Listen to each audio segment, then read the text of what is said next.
السلام عليكم ورحمة الله تعالى وبركاته. kusoo dhawaada janaalkayga Fardowsi isku filan waa markale new video. Please haddii ay tahay markii kugu horeyso oo janaalka soo booqato waxaan kaa codsanaa inaad subscribe gareyso, asxaabtaada kale sii wadaagto. waa ku mahadsantahay daawashada muuqaalkan. asxaabay soo dhawaada, aad iyo aad ayaan idinkaga mahadcelinayaa sidaad ii dhiirigelisaan oo ii garab taagantihiin mar walba. waa mahadsantihiin, mahadcelintiina kama daalo. walaalaha igu cusub soo dhawaada ayaan idin leeyahay. Please hadduu janalka ku subscribe gareysneen subscribe garee. waxaan idinka codsanayaa inta hadda i gaarsiiseen in ka badan in ay gaarsiisiin adinka aan i gaarsiin karo qof walbo oo fideogayga daawado. maxaa la dhahaa, waxaan ka rajeynayaa insha Allah tacaala inuu janaalka subscribe gareeyo fideogana hal qof hal group wuxuu awoodo inuu usii share gareeyo. walaalo badan oo qaaliyaha jiro oo mar walba fideoyada share gareeyo. waa mahadsantihiin, soo dhawaada ayaa idin leeyahay. saa ii jeceshiin ka badan aa idin jeclaha, Allah idin jeclaado, jannadiisana Allah subxaanahu wa tacaala Allah nagu kulmiyo. walaalaha gabar abaayaa oo rabta inay soo guurto bisha dambe ayaa ducaa idinka codsatay oo tiri asxaabtaada Fardowsi isku filan ha ii soo duceeyaan. soo marka walaalayaal ilaahay dartiisa ugu duceeya. qof muslina u duceeyo asigana malaa'iga wala ka mithal ku dhacdo. adoo bashar intaa qof u duceysa adiga inuu malak u duceeyo wax ka wanaagsan malaha. marka gabadhaas ilaahay dartiisa ugu duceeya. qaahiray usoo guureysaa ayadii owlaadeeda nabada inuu ilaahay subxaanahu wa tacaala nabad keeno, gaalada shartooda ilaahay subxaanahu wa tacaala uu ka xijaabo. walaalaha owlaada laga qaatay ilaahay subxaanahu wa tacaala owlaadooda Allah gacantooda kusoo celiyo. kuwii xabsiyada ugu jiraan Allah subxaanahu wa tacaala Allah uga soo saaro.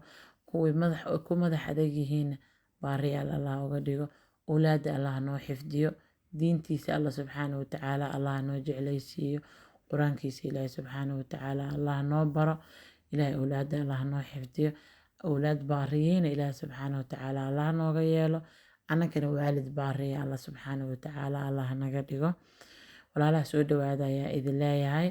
janaalkan Fardowsi isku filan mar walbo wuxuu garab taagan yahay hooyooyinka Soomaaliyeed iyo aabbayaasha Soomaaliyeed oo rabo inay owlaadooda maxaa la dhahaa wadan muslim geeyaan. maaha qaahira oo keliya, qof walbo oo guureyso maxaa la dhahaa oo wadan muslim oo u guureyso waan garab taaganahay inaan dhiirigeliyo. wixii talo iyo tusaalaha wixii aan yacni fikradeyda inaan la wadaago diyaar ayaan u ah. marka soo dhawaada ayaan idin leeyahay. walaalaha mar walbaba oo aan maqnaado isoo raadiyo waa ku mahadsantihiin. mashquulkaygu wuu badan yahay, hooyaa ahay, hooyo ciyaal yar haysataa ah, qurbo kaligeed joogto. soo Masar qurbo waaye, maaha wadankaygii. soo halii cududaara anigana insha Allahu tacaala hadda maalmaha qaar aan maxaa la dhahaa ay weysaan ii cududaara. laakiin waan jeclahay insha Allahu tacaala inaan mar walbaba aa idila socotiin. aad iyo aad aan u jeclaa. marka waa mahadsantihiin, soo dhawaada ayaan idin leeyahay. fideoga maanta waxaan rabaa inaan uga hadlo kirada. su-aalo badanaa laysoo weydiiyey insha Allahu tacaala. qof walba su-aashu isoo weydiiyo waan kasoo jawaabi doonaa inta awoodeyda biidni illaahi tacaala hadduu ilaahay yiraahdo. guryaha Masar kiradooda kasoo hadal ay dadka inta badan ay dhahaan. hore waa uga soo hadlay janaalka way ku jiraan fideoyo badan oo uga soo hadlay insha Allahu tacaala. hadeertaana kan iyo kuwo kaleba waa uga soo hadli doonaa hadduu ilaahay yiraahdo. kirada Masar maxaa iska bedelay? kirada Masar waxaa iska bedelay inay guryihi qaaloobeen, lacagta Masar ee dhacday, lacag badanna laga dhigay. meesha $1,000 lagu sarifi jiray ama 1,500 maanta in lagu sarifo $500 camal. lacagta 1,500 meesha lagu sarifi jiray ayaa maanta waxay tahay 500 iyo 600 yacni lamid tahay. marka xoog lacagta masaarida dhulka u gashay. guryaha markaa Soomaaliya wada qaaleysay. Soomaaliya ilaahay uunta ka cabsooda. walaalaha hadda degan oo fideoyada daawado iyo kuwa hadda kadib soo guuraya walaalayaal oo dadka ilaahay uga cabsooda. ummadda muslimka ilaahay uga cabsooda. haddii adiga jeebkaagu qoyan yahay oo aad haysatid kisti, dadaan haysanaa jiro soona guuray wadan muslimiina joogo. dad waxaa jiro maxaa la dhahaa waddankii ka imaaday oo biilka loo soo diro oo aada iskaga yaryahay. soo marka dad waxaa jira qaxootinimo keliya u yimaada waddankan oo qaxootigaas rajaynayo. soo marka adiga haddaad awoodido maanta haddii lagu yiraahdo $1 xataa $1 oo easy ku leeyahay dadaa bishii dhan $1,000 xataa aan soo gelinaa jirto oo biilkooda iyo waxbarashadooda iyo wax walbaba yacni kunkaas ka yar qaato. marka ummadda ilaahay subxaana watacaala uga cabsada. guri 20,000 25,000 lagu kireynayo yacni inta u socdaa oo wareer Soomaaliya ilaahay ka cabsada. Kenya Soomaaliya kicisa, Turki Soomaaliya kicisa, Masarna maanta way kusoo daba jirtaa inay noqoto sidii wadamadaas ay u qaaloobeen inay u qaalowdo way soo socotaa. midda labaad waa nala dhibsanayaa qofka Masriga guri 2,000 ka badan kuma degaan iyo 3,000. annagana guryaha 20,000 aan ku degoynaa, 25,000 15,000 aan ku degoynaa. soo marka sooma nala nacayo heer hadduu xiimaroya masaarida ee dhahaan waxaan gurigeyga ka kireynayaa Soomaali ma rabo masaari. waayo oo qofkiisa oo u nacayo adig kuu rabaa no inuu jacayl kuu qaba ee tahay laakiin taas uu kaa rabaa. marka qof walaalkaa ah guriga uu ka tegay uu dhahay ma rabo anigu ma awoodo lacagtan adigu waa ku kireysan. Masriga marka gurigiisa la kireysan waayo wallaahi ayagaa bareys caadiga kusoo celina. ani gurigeyga waa idin sheegay dhowr bilood ka hor maxaa la dhahaa waa laygu qaaliyey horta ka guuraa laygu dhahay intaaba qaali la gaarin. waa maqlaa markaas ninka waxa ku dhaha safara ku maqanahay ma joogi ma guuri karaay maxaa hal ah 10,000 ka dhiibo igu dheh. marka maalinkaas wuxuu igu dhahay intaan ku dhahay 10,000 qof ku kireysanaysa ma jirto hadda ugu baxay 15,000 ku kireysanaa u dhahay moogtaa 15,000 gurigan ku kireynaya ayuu dhahay. marka haddii aada awoodi karin 10,000 iskaga guuro igu dheh.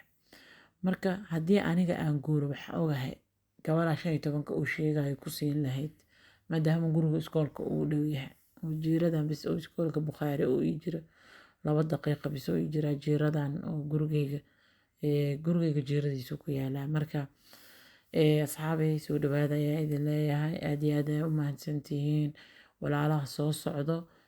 markaa soo guuraysid waxaa loo baahan horta biniye inaad kusoo guurtid ilaahay dartiis inay kaa tahay jirada ilmahan awlaadan yaryarta oo aad wadda muslim keenaysid. laakiin haddayse ilaahay dartiis kaa ahaynin ama hiblaaya guurto guur ay kaa tahay ama kilibaa fiirsata wadda muslim ka fiirsatay ama cunug yaroo hiblaaya dhasha dariskaaga ahoo tago qur-aanka dhameeyey waxyaabahaas haddii aad u socotid berri dhulka gaalaad ku noqonaysaa shaki la-aan waa taas. laakiin haddaa liwaji ilaahi u socotid wax walbo oo kusoo maro ma dareemaysid because diintaan dheedheel nagumaysa soo gaarin. nabi maxamed sallallahu calayhi wasallam dhib badan ayuu u soo maray dhoolashiisaana u daatay. marka maxaa la dhahaa anaka sabaraa noogala baahan yahay. waxaa ogaatiin oo kale waddanka aa u soo socotiin Afrika wadadaa waxaa maleynaa Yurub u maleeyaa Masar isnoo Yurub Masar isnoo America. soo ogaada taas gabdho Afrika u soo socotaa Afrika oo qashinka laga xaqxaqa waaye taas ogaada system Afrika ay haysataa. soo marka wax walbo oo aa kala kulantid waa inaa alxamdulillaah aa dhahdid lain shakartum la aziidanakum ilaahi subxaana watacaala dhah. haddaa ilaahay ku shukrisid nimcooyinku ilaahay ku siiya wain tacuduu nicmatallaahi laa tuxsuuhaa. nimcooyinka ilaahay subxaana watacaala lama soo koobi karo. nimcooyin badan oo ilaahay subxaana watacaala na siiye oo caafimaadka kowka yah awlaada islaamnimada nimcooyin badan oo ilaahay na siiye allihii kuu kasaba in hanta gaala kasoo tagto waddan muslim oo adinka dhacaya aa imaatid ilaahay gacmaha kor u taag. haddii aa wax yar aa aragtidna fafiruu ila allah salliga ku carar iyo salaada ilaahay subxaana watacaalaana bari. yaa ayuha aladiina aamanuu istaciinuu bisabri wassalaa ilaahay subxaana watacaala dhahay. marka ilaahay subxaana watacaala bari sabarkana kaalmayso sabarka wax ka wanaagsan ma jiro. laakiin wax yar haddaa aragtid haddaa istaraysisid oo maanta dhan aad tidhaahid waddankan saana ani waddankaa ka imaaday kaas ninaa dhistay saas ka dhigtay nidaamkaas u samaystay annaga keena waa soo burburinay maanta waxaa imaanay waddan muslim kan muslina imaananayaana burburin sida uu ayaga ay u dhaqmaan dadkan aa ula dhaqano maalinka ula dhaqmi weynana aa waddankeena ka aadno. marka waa mahadsantihiin insha allahu tacaala talooyin badanaa idinkugu talagalay laakiin biidnillah fiidiyoda soo socda hadduu ilaahay yidhaahdo aan nooga dhigi doonaa waa mahadsantihiin soo dhawaada ayaan idin leeyahay aad iyo aad ayaan idin soo dhaweynayaa waana mahadsantihiin jasaakum allahu khayra wasalaamu calaykum waraxmatullaahi tacaala wabarakaatu please janaalka hadduu iskaraabku ahayn iskaraab garee ha iga iloobin waa mahadsantahay